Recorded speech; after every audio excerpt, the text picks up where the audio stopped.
Given that the coronavirus spike protein must bind to the ACE2 receptor on human cells, isn't it possible that antibodies bind to coronavirus and thus prevent this interaction?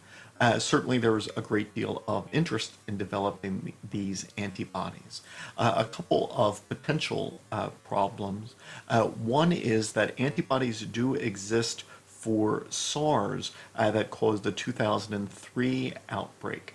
But because the spike protein of the coronavirus 2 in the year 2020 is a bit different, about a 79% amino acid homology when one compares the spike proteins of the original coronavirus 1 and coronavirus 2, then not all antibodies, in fact, the majority, would not be functional.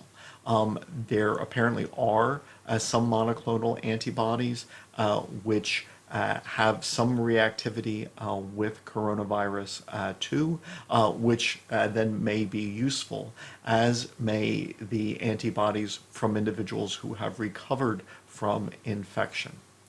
One of the problems is that none of these would provide active immunity, but rather passive immunity.